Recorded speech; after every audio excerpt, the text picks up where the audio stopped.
5 years ago, I had no idea where my money was going. I was completely clueless, but tracking my finances changed everything for me. If you're someone who is currently struggling to save, or you're someone who just has zero confidence when it comes to managing your finances, you have come to the right video today. If you're new to this channel, welcome, welcome. My name is Amy and my channel focuses on topics including personal finance, budgeting, career, and basically everything in between. So in this video today, I am going to be walking you through step by step on how to track your finances for the very first time, specifically your income and expenses. We are going to be using my income and expenses tracker that is available for download for free. The link is in the description below. So if you want to follow along whilst I am doing this tutorial, go for it. But if you are someone who wants to learn first and then use the tracker after, that is also an option as well. Now in this tutorial today, we are going to go through 6 steps that we are going to undertake to track our finances. And in this video, basically throughout the entire video, we are going to be using my income and expenses tracker.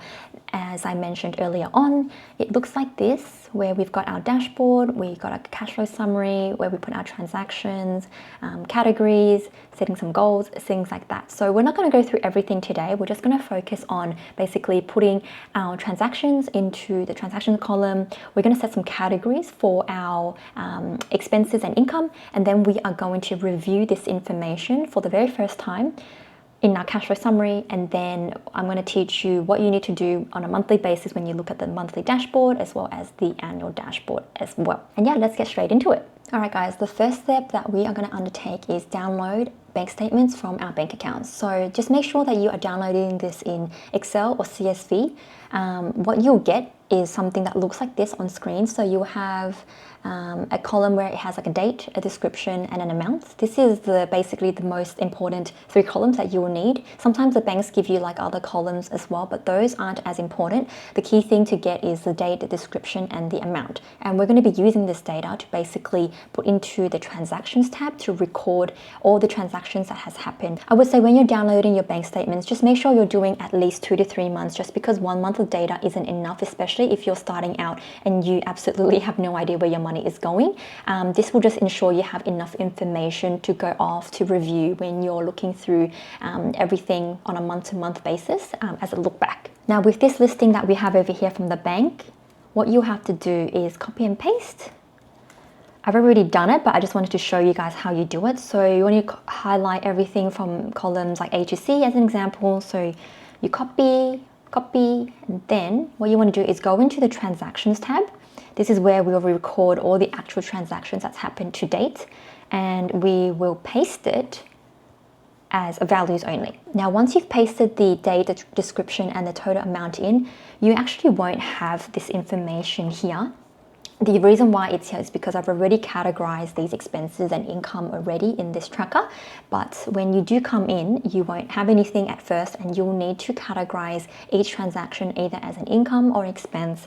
And you also need to tag it under a category. But this is the next step that we are going to undertake now. Now the second step is now to actually create categories for your income and expenses. Now in my tracker, you'll have a tab where you will be able to put in all your income categories and all of your expense categories. And the reason why we actually have like a database to put all this information is because then you don't have to go back and create these manually every single time. This just creates a more efficient process. And when you actually do your transactions, you can simply pick them from the drop down here. And then you'll also be able to pick down from the drop down here as well for every transaction. Now for the income and expenses categories, you have the ability to create basically 4 different types of categories for your income, and then 15 categories for your expenses. As you can see here, I've already created categories, but for example, one is called main income, and under here we've got salary, bonus, rental income, dividend income, tax refund, cashback, and then for business income, we've just got Etsy income, freelance income, Gumroad income. So you can change this to however, types of categories you want, and you can have as many subcategories as you want. You can be as detailed as you want, or you can be as high level as you want. The most important thing is to have at least one category and have at least one subcategory using my income and expenses tracker. Now for the expenses side, very similar thing. You're setting categories for your expenses across 15 categories, and then you'll have your subcategories below as well. So for example, we've got one here called housing and other as a category, but then everything underneath is, household and electricals, furniture and fittings, home tech, video, cameras and related, things like that. And then for utilities and bills, we've got home internet, mobile, but your names might be different, might be similar. You can use this as inspiration to, when you create yours. But there's lots of different ways you can set up your categories and subcategories using my tracker. And then the other thing that you'll want to do is you want to tell the tracker whether this is a fixed expense, so a need, or whether it's not. And if it's not, you just don't tick it. But if it is, then you tick it. And the reason why we do this is because later on, we basically have a dashboard that will tell you whether you're spending more of your money towards like fixed expenses, which is needs, or more on variable expenses, which are your wants. Now, once we set up all our categories, the next step that we want to do is actually now go back into transactions and start tagging the transactions against the type. So it's either an income or expense, and then also tagging it under a subcategory.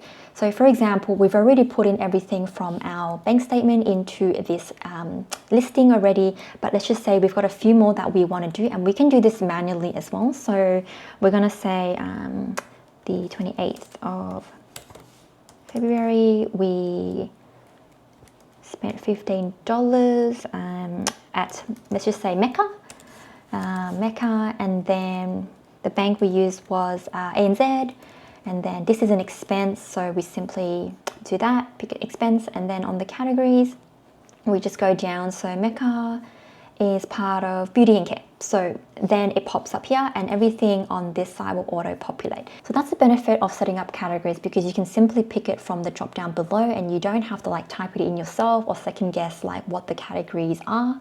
It simply is already there for you to pick from. Now in the transactions tab, I know that I mentioned you should be downloading a bank statement when you're doing this for the very first time. You don't have to do the bank statement step. You can also like directly go on your phone and type in every transaction manually as well. But because you're doing it for the very first time, you will need to do it by the bank statement, because it's going to take you a very long time if you type out everything whilst you're using your phone to put in everything. Going forward, when you are updating your transactions, which we will talk about a little bit later on, my preference is actually to use my phone and then putting in transactions manually every single week. But everyone is different. You can use bank statements, especially if you're someone who's using a credit card to spend on like everyday goods and things like that. So yeah, it really depends. But in this step here, as you could see, I typed in this manually. This was on my bank statement. You can do either both, or you can do just one. Now that we've put through all of our transactions from the last 2 to 3 months, we are now going to go to the cash flow summary to review our numbers from the last 2 to 3 months. Now, this is going to be probably a little bit overwhelming for the very first time when you review it, because it's quite new. If you're someone who's never tracked your finances, it's going to be able to show you, where you are spending your money. It's going to show you how much you're making, if you don't already know that, but it's going to show you and give you more confidence in just knowing where your money is going, and for you to plan better in future months. And just having that visibility of knowing where your money is going is going to help you not only plan better in the future, but it's also going to help you set better financial goals, because it's going to show you how much you have left over after all your spending, and then whether you save that money, whether you invest that money, you're going to be able to do more with it. And then in obviously future months, as you go through your transactions every single month, you're going to be able to see which expenses that you're spending more on that actually have no value add. You're going to be able to see where you want to put more of your money, and this awareness of your finances is going to give you so much more control. Now, once you've done this step of tracking your transactions and going through your cash flow summary for the very first time over the last 2 to 3 months, you're going to become a superstar, because you're going to be tracking your finances now hopefully every single week. You can do this manually by using your phone to track your transactions, or you can download a bank statement from your bank directly to put in, and then you can pick the type, and you can also pick the subcategory type against that transaction. Now, the reason why I say weekly is because it does take a little time to form a habit when it comes to tracking your finances, and what you want to do is to be able to do this consistently for at least 2 to 3 months, because then you build that habit, and eventually when it comes to doing it, it just becomes second nature. And once you form this habit of tracking your finances every single week, eventually you'll be able to use this data to set yourself a budget, as well as set financial goals for yourself. This is something that we will cover in a video in the future, just not in today's tutorial. Now, the next step is at the end of every single month, or at the beginning of every single month, what you want to do is go into the monthly dashboard and reviewing the information and data that you've put in for your income and expenses over the last 1 to 2 months. Now, this is going to show you exactly how much you've made, the breakdown, and also a trend over the last 3 months. For your expenses, it will show you a breakdown of exactly where your money is going. It will also show you exactly how much you've been spending on fixed or variable expenses, and then it will also show you a trend as well.